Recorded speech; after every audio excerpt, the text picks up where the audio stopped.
여러 목사님들 제가 부르면서 한 달에 한 번 정도만 제가 11시 예배를 드려야 되겠다라는 생각을 하고 있는데, 제 설교 차례가 되면 오늘 본문으로 전도서 5장 말씀을 전해야 되겠다라는 생각을 한 달 전에 했습니다.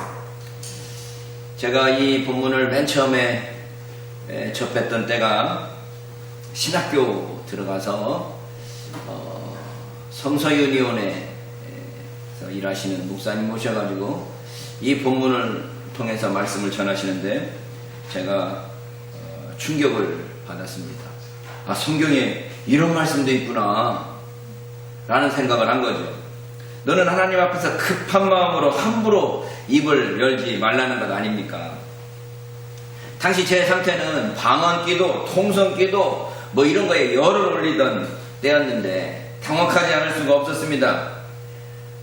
주여 주여 주여 외치면서 입에서 나오는 대로 막 소리를 지르면서 기도하던 제가, 너 하나님 앞에서 급한 마음으로 함부로 입 열지 말라, 될 수 있으면 말을 조금 적게 해라 라고 하는 이 말씀이 저한테 큰 충격으로 와 닿았던 거죠. 어려서부터 저는 교회 다녔기 때문에 성경 이야기에 자신이 있었습니다.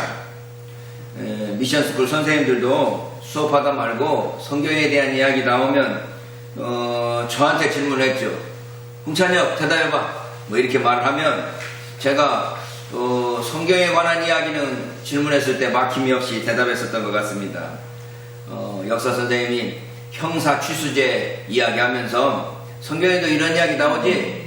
홍찬혁 이러길래 사도계인들이 예수님께 질문했더니 예수님이 대답했던 이야기가 있는 것 같습니다. 뭐 이렇게 대답을 했던 기억이 나요. 제가 이 원고 쓸 때는 유다와 다말리아가 있었나 했는데 이제 벌써 40년 넘어가니까 기억이 가물가물합니다. 이 예수님의 사두개인 이야기, 논쟁 이야기를 그때 말했던 것 같습니다. 그랬더니 그 당시 역사 선생님이 역시 홍찬혁이다, 성경은 네가 잘 알지, 이렇게 했던 기억이 나요. 여기 선생님들 많이 계시는데 선생님들이 애들 칭찬하는 거, 이 칭찬이 사실은 사람을 변화시킵니다. 고래는 칭찬도 변화시킨다고 그러지 않습니까? 칭찬은 고래도 춤추게 한다고 그러지 않습니까? 어쨌든 우리가 이 칭찬을 들으면서 나는 좀 성경에 대해서 잘 알고 있는 사람이야, 이런 자부심을 가지고 있었거든요. 물론 중학교 때부터 목사가 되기는 싫어가지고 하나님이 사람을 만든 것이 아니고 사람이 하나님을 만들어 놓고 있다고 하면 있는 것이고 없다 하면 없는 거 아니냐, 이런 대답을 제가 우리 외삼촌 되시는 강명우 삼촌한테 했던 기억이 나요. 강명우 삼촌도 지금 또 목사님 되셔가지고 열심히 정광훈이 따라다니면서 으쌰으쌰 하고 계신데, 어쨌든 그 목사님한테, 외삼촌이니까 나한테 찬혁이 너는 목사 돼야지, 그러니까 제가 했던 말이, 이 하나님이 사람을 만든 게 아니고 사람이 하나님 만들어 놓고 있다 하면 있는 거고 없다 하면 없는 건데 내가 왜 목사가 돼? 뭐 이런 말을 했던 기억이 있습니다. 정광훈 목사 이야기에 대해서 내가 막 뭐라고 그랬더니 변명을 막 하시더면서 그렇게 말하지 말라고, 주의 종인데, 그래 내가 걔만 주의 종이야, 나도 주의 종이야, 내가 그랬던 적이 있는데, 어쨌든 그런데 고등학교도 떨어지고 다시 또 미션스쿨 들어가니까 아무래도 목사를 해야 되겠다 하는 생각이 들었습니다. 그런가 하면 고등학교 1학년 때 담임선생님이 저한테, 찬혁이 너는 아무래도 목사해야 되지 않겠냐? 이런 말을 저한테 할 때, 나는 목사들하는 운명이 있나 보다 라는 생각을 했는데, 그때 그 담임선생님이 저한테 패밀리 처치를 이야기했어요. 패밀리 처치, 가족끼리 하는 교회다, 이런 말을 하면서 이제 한국도 미국이나 영국처럼 가족들이 모여서 하는 교회가 많아지지 않겠냐, 이런 말 하는 거죠. 제가 겨우 가족교회야? 이런 생각을 했는데, 예단교회가 지금 저희 확실히 가족교회 아닙니까? 우리 장로님하고 목사님하고 전사님 나와 계시지만 우리 홍씨 집안 빼면 몇 명이나 있어요. 패밀리 처치 되어 있는 거예요. 우리 이 고등학교 1학년 때 담임선생님이 나한테 그렇게 말해서 내가 패밀리 처치하고 있구만. 메가 처치하라고 그래야 되는데, 어쨌든 패밀리 처치라는 개념을 그때 처음 들었지만 그 당시는 제가 자존심이 상했죠.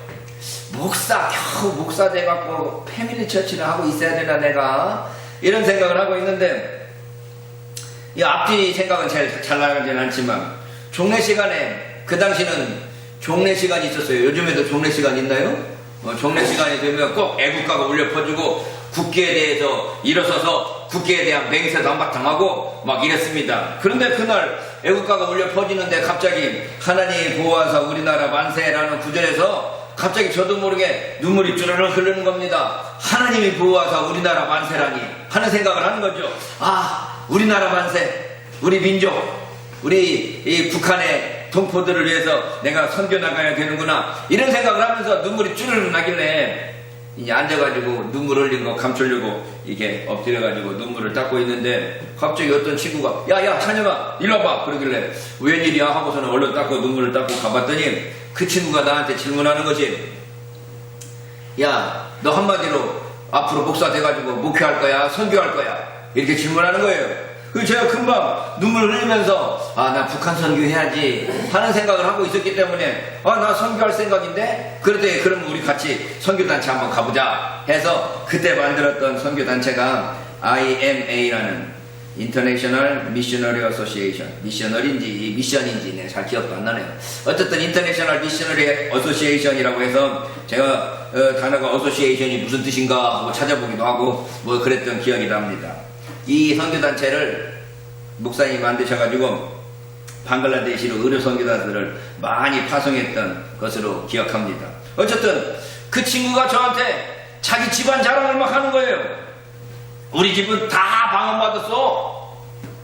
나는 5살 때 받고 우리 누나는 7살 때 받았고 다 방언받았어. 너 방언 알아? 그러는데 제가 성경을 잘 아는 사람인데 방언 이야기는 그때 처음 들어봤어요.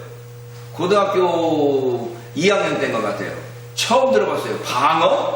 그러면서 야 성경에 방언이 나오는데 막 하면서 나한테 막 방언 구절들을 막 찾아주면서 말하는데 제가 성경을 많이 아는 사람으로서 굉장히 좀 창피했습니다. 아니 이 친구는 어떻게 해서 나보다 성경을 더 잘하나.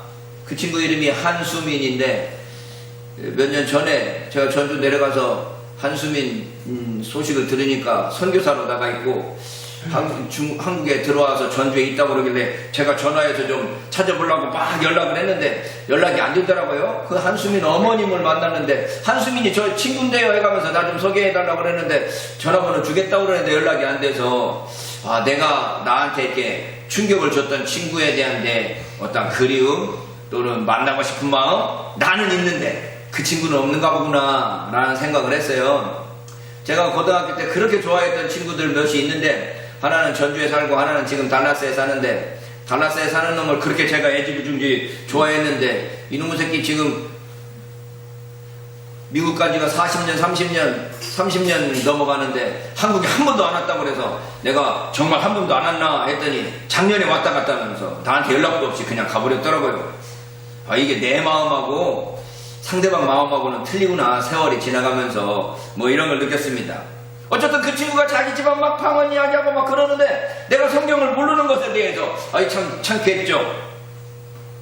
그때부터 제가 야 나도 방언 기도 좀 했으면 좋겠다. 뭐 기도하는 거 모르니까 마음으로만 하나님 저도 방언 기도 좀 하고 싶은데요. 뭐 방언 기도 좀 할 수 있게 좀 한번 해주세요. 뭐 이 정도 기도를 했던 거죠.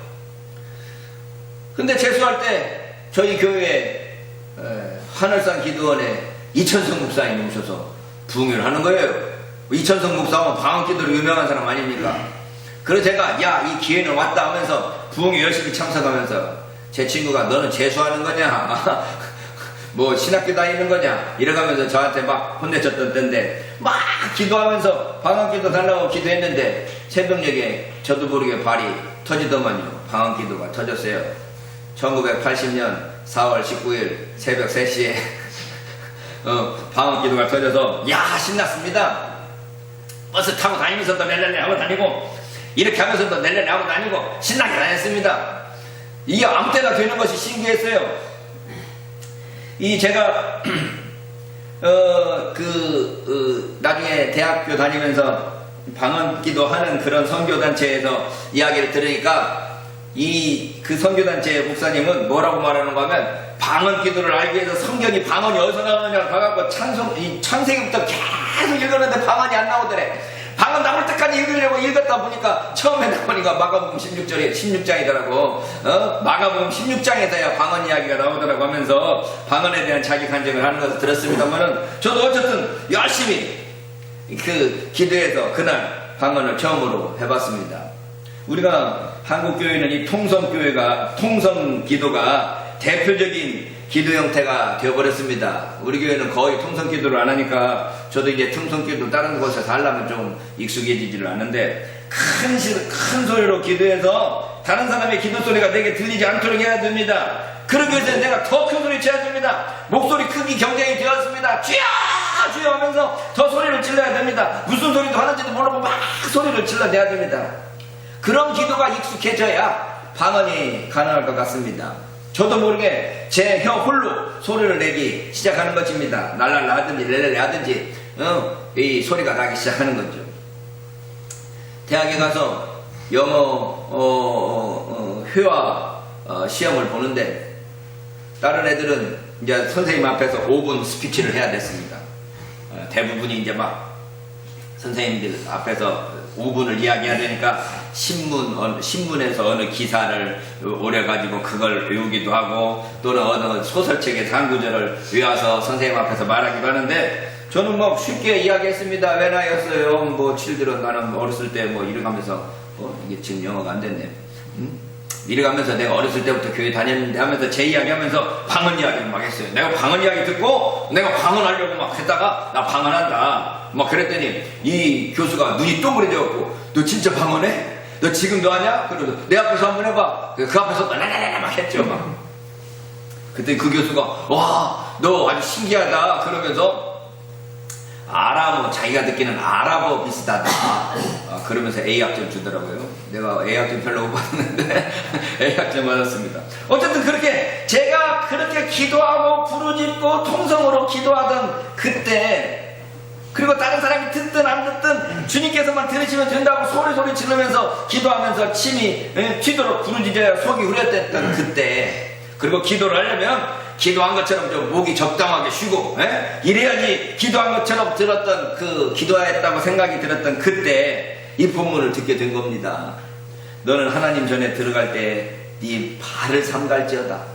가까이 하여 말씀을 듣는 것이 우매자의 제사 드리는 것보다 나으니 저희는 악을 행하면서도 깨닫지 못하느니라. 너는 하나님 앞에서 함부로 입을 열지 말며 급한 마음으로 말을 내지 말라. 하나님은 하늘에 계시고 너는 땅에 있음이니라. 그런즉 마땅히 말을 적게 할 것이니라. 말을 적게 하라는 거예요. 우리는 많이 기도하고 부르짖고 외쳐야 되는 걸로 알았는데 말을 적게 하라는 것입니다. 그래서 제가 그 당시 충격을 받은 거죠. 아, 기도라는 게 내가 지금까지 알고 있던 기도하고는 다른 뭔가가 있구나 라는 생각을 한 거죠. 나중에 기도의 단계를 알게 됐습니다. 여러분, 기도의 단계라고도 할 수 있고 기도의 종류라고도 할 수 있는데 첫 번째로 간구가 있습니다. 영어로 invocation이라고 그러네요. 부르짖어서 하나님께 외치고 달라고 그러고 구하는 거죠. 우리 대부분의 기도가 이 첫 번째 단계에서 머뭅니다. 주님 주시옵소서, 이거 해주세요, 저거 해주세요, 비 오지 말게 해주세요, 비 오게 해주세요. 요즘에 비가 너무 많이 오네요. 비가 오더라도 할머니들 차 탈 때는 좀 비 오지 않게 해주세요. 내가 우산 쓰고 나가기 귀찮습니다. 이런 기도들 많이 하는 거죠. 자기가 원하는 바를 주님께 아뢰는 것입니다. 구하는 것을 얻기 위해서 기도하는 것입니다. 대개 이 기도가 우리의 기도 수준이죠. 그런데 조금 기도가 깊어지면 묵상 기도로 들어간다고 그러네요. 메디테이션이라고 그러네요. 메디테이션. 메디테이션이 뭔 뜻이야? 이게 명상하고 생각해보고 깊이 생각하는 기도죠.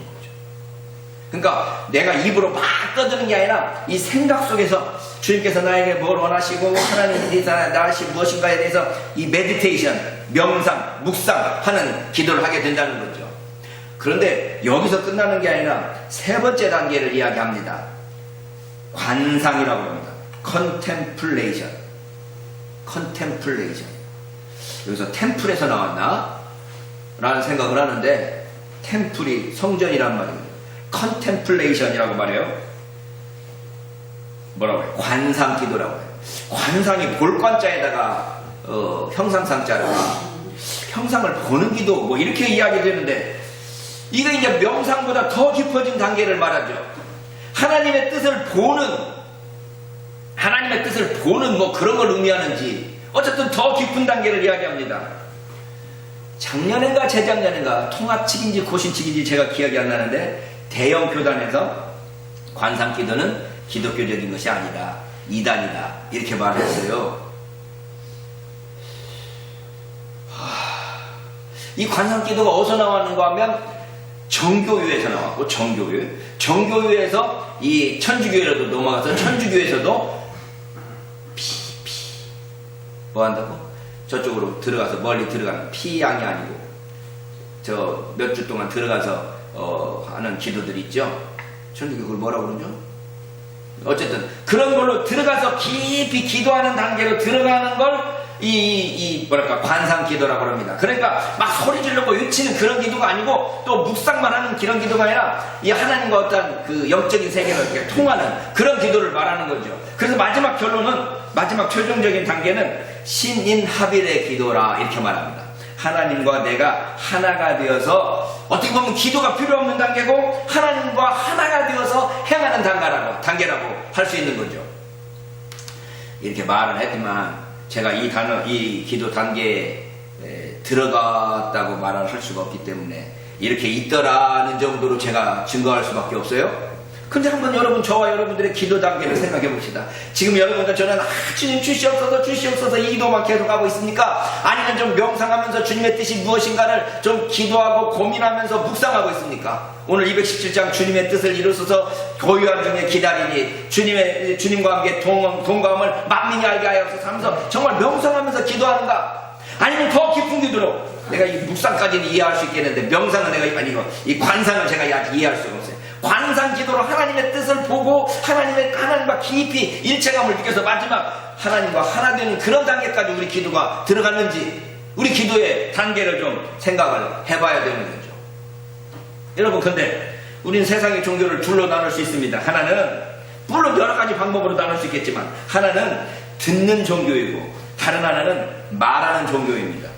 다른 말로 표현하면 하나님과의 관계에서 수동적인 태도를 취하는 종교냐, 아니면 하나님과의 관계에서 능동적으로 주도적이 되는 종교냐라고 하는 거죠. 기독교는 대표적으로 듣는 종교입니다. 하나님과의 관계에서 수동적이 됩니다. 주도권을 온전히 하나님께 맡깁니다. 나의 주도권을 될 수 있는 한, 가능한 한 줄이는 거죠. 그래서 온전히 하나님께서 절대 주권으로 일하시기를 간구합니다. 그런데 말하는 종교는, 내가 하나님 앞에 말하고 하나님 앞에 나아가는 종교는 스스로 주도권을 가지는 종교입니다. 자기가 하나님을 찾아가기도 하고 스스로 하나님을 만나기도 하는 종교입니다. 주도권이 인간에게 있습니다. 인간이 찾아서 마침내 깨닫든지 알아가든지 해야 합니다. 이게 주도권을 인간이 가진 종교이죠. 기도도 마찬가지예요. 기도도 내가 주도권이 돼서 하나님께 막 구하는, 내가 하나님께 찾아가는 기도냐, 아니면 하나님께서 나에게 오시도록 하나님의 뜻이 나에게 알려지도록 하나님이 주도권을 가지도록 하느냐라고 하는 거죠. 앞에서 기도 종류를 말했지만, 기도 종류, 명상이 됐든 관상이 됐든 내가 막 그쪽으로 찾아가는 것이 되면 이건 세상 종교와 비슷하지만, 내가 명상을 하고 관상을 하기 위해서 하나님의 뜻을 구하여서 하나님께서 주도적으로 나를 지배하기를 원하시면 이건 기독교적인 기도가 될 수 있다고 저는 생각을 하는 것이죠. 주도권을 누가 가지느냐? 내가 찾아가고 내가 명상하고 내가 묵상하고 내가 관상해서 내가 무언가를 보는 걸로 나아가느냐? 아니면 하나님께서 나를 지배하고 하나님께서 내 안에 오셔서 나에게 무언가를 알려주시기를 구하는 종교가 되느냐라고 하는 거죠. 여러분, 듣는다는 의미는 여럿이 있습니다. 우리가 하나님의 말씀을 듣는다 할 때 듣는다는 말에 여럿이 있죠. 저희 교회에 오셨던 민경창 목사님이 리슨이라는 단어에 대해서 설명해 준 걸 제가 작년 2019년 11월 3일 날 설교를 했던 거면요, 이 듣는다라는 것에 대해서 고민을 해보자는 거죠. 우리가 하나님 말씀을 듣는다는 것이 뭔 말이냐? 첫 번째는 토끼가 달려가다가 걸음을 멈추고 귀를 쫑긋하며 듣고 있다 라고 할 때, 이 듣는다는 것은 소리를 듣는 거죠. 무슨 소리 나는가 이런 소리 듣는 거, 그냥 일반적인 듣는다는 의미일 거예요. 두 번째 의미는 듣는 듣기 위해서 준비한다. 야, 내 말 좀 들어봐 라고 그럴 때, 그래, 내 말 좀 들어보기 위해서 좀 준비 좀 해봐 라고 하는, 듣기 위해서 준비하는 그런 것을 듣는다고 말할 수 있습니다. 세 번째는 애기 엄마가 아들한테 야, 너는 내 말 좀 들어라 라고 할 때 그 말은, 꾸중할 때의 의미는 무엇입니까? 내 말을 듣고 그 말대로 순종하라는 거 아니겠습니까? 그럴 때 우리 기독교는 하나님 앞에서 어떤 의미로 하나님의 말씀을 듣는 종교여야 됩니까? 하나님 말씀을 듣고 순종하고 그 뜻이 무엇인가를 묵상하면서 주님의 뜻대로 살기를 바라는 그런 기도가 되어야 되지 않겠습니까? 오늘 본문에서 전도서 기자는 우리에게 말합니다. 너는 하나님의 전에 들어갈 때 네 발을 삼갈지어다. 우리가 하나님 앞에 들어가면서 건성건성 들어갈 수 없어요. 우리의 발을 삼가고 조심스러운 마음으로 하나님께 가야 됩니다. 물론 우리가 주님께서 우리의 친구가 되어주시고 우리 아버지가 되어주시니까 친구처럼 대할 수 있습니다. 그러나 어느 순간에는 우리가 정말 하나님 앞에 아버지로서 하나님으로서 우리의 정말 절대자로서의 대접해드릴 때가 필요한 거 아니겠습니까? 제가 우리 아들이 오늘 기도하는데 반바지에 반팔에 딱 입고 오는 거 보고 옛날에 우리 교회 개척했을 때 청년 대학생이 언니였던 걸로 기억해. 박언니가 반바지 입고 올라와서 기도했더니 장로님들 나이 드신 분들이 교회 강대상에 그 차림으로 여자가 그 반바지로 올라가다가 얼마나 뭐라고 했었는데, 그래서 제가 그때는 이쁘기만 하고만 왜 이렇게 말이 많아요? 내가 그러고 말았는데 아이고, 하나님 앞에 나갈 때 우리의 모습이 좀 준비되는 모습. 명색이 대통령을 만난다 그러면, 여러분 대통령 만나봤습니까? 나는 대통령 취임에서만 실제 대통령도 만나긴 했네요. 인터넷 보니까 페이북에 노무현 대통령하고 같이 찍었던 사진이 계속 올라오더라고요. 한 번 올렸더니 내가 올린 것도 아닌데 여러 사람이 올려가지고 노무현 대통령하고 같이 찍은 사진이 계속 올라오던데요. 대통령하고 만날 때 주일날을 만났을 거예요. 그래서 내가 주일날 나 예배 안 드리고 거기 갔다 올 테니까 다른 분 예배 드리세요. 저는 거기 갔다 왔던 것 같은데 가려고 하니까 아침 8시부터 준비하는 거야. 주민등록증에 신분증에 뭐에 거기 들어가기 위해서 청와대 들어가고 그 안에 들어가려면 막 온갖 검사를 다 하고 그러는데 거기 들어가는 거예요. 그 다음에 대통령 앉아있던 자리 같이 들어가서 앉아놓고 앉아있으려면 뭐 조사하고. 대통령을 만나기 위해서도 그렇게 조심하는데, 우리가 정말 하나님을 한번 뵙고 하나님께 정말 예배드리기 온다 그러다면 우리 자세가 어떤 자세여야 되겠습니까? 너는 하나님의 전에 들어갈 때 네 말을 삼갈지어다. 조심스럽고 근신하는 마음이 필요하지 않겠습니까? 그래서 가까이 하여 말씀을 듣는 것이 우매자의 제사 드리는 것보다 나으니 저희는 악을 행하면서도 깨닫지 못합니다. 하나님의 말씀을 듣고 그게 주님께서 나에게 원하시는 것이 무엇인지를 듣는 것이 중요한데, 자기 마음대로 막 하다 보니까 자기가 무슨 말 하는지도 모르고 막 떠들어대는 거예요. 막 방황기도 하다 보니까 무슨 소리인지도 모르고 막 하게 되고, 막 자기가 흥에 겨워서 말하니까 하나님 너 까불면 죽어! 이런 말도 막 하게 되고, 그러면서도 나는 이게 성령의 인도함을 받았다는 거 아니에요. 뭔 말을 하는지도 모르고 그냥 자기 마음대로 하는 거예요. 우리 정광훈의 열렬한 지지층께서는 가라사대 실수로 그렇게 할 수도 있죠. 실수로 그렇게 할 수 있습니다. 저도 인정합니다. 그러면 이거 실수입니다, 잘못했습니다 해야지. 우리 아들이 미국에서 공부하다가 들어와가지고 공항에서 차를 타고 제가 나가고 차를 타고 딱 들어오는데 저하고 막 말하더니 너는 말이야 아버지한테 너 아버지한테 너라고 그랬다. 나 이런 실수 안 하려고 그랬는데, 미국에서는 아버지에 대해서 유유하니까 여기 와서도 그냥 아빠하고 이야기하다 보니까 너 막 이렇게 돼버린 거죠. 그럴 수 있어요. 그런데 내가 실수했어요, 영어식으로 잘못 말했어요, 이렇게 되는 게 정상이지. 하나님 너 까불면 죽어. 내가 저기 성령으로 인도하신 바. 하나님 앞에서 근신하는 마음, 조심하는 마음, 이런 마음들이 때때로 필요한 겁니다. 우리가 친구처럼 지할 수 있어요. 우리가 기도는 발가벗고는 기도 못합니까? 목욕하면서는 기도 못해요? 얼마든지 기도할 수 있고 얼마든지 어떤 모습으로든 기도할 수 있지만, 특별히 정한 시간, 특별히 예배 시간, 하나님께 내가 나가서 예배 드리는 이 시간만큼 하나님께 조심하고 근신하고 좀 뭐라도 좀 차려입고 이런 모습들이 돼야 된다는 거죠. 왜? 하나님 앞에 나가기 때문에. 그래서 하나님 말씀을 들으려고 하는 그 모습을 가지기 때문에. 그런데 하나님 말씀을 듣지 않고 자기 마음대로 하다 보니까 자기가 행악하면서도 저희는 악을 행하면서도 깨닫지 못하며 자기가 뭘 잘못했는지도 모른다는 거예요. 여러분, 우리 자신은 기도하면서 하나님 앞에서 내 하고 있는 잘못된 일들을 또는 내가 하고 있는 일들을 되돌아보면서 막 기도하는 것도 중요하지만 하나님 앞에서 하나님 말씀과 내 자신을 비교해 봐야 됩니다. 하나님 말씀을 들어야 돼요. 그래서 내가 지금 하나님 앞에서 잘못한 것은 없는지, 실수한 것은 없는지, 내가 하나님 앞에서 불경건한 것은 없는지 내 자신을 돌아봐야 된다는 거죠. 그래서 2절에 나오는 겁니다.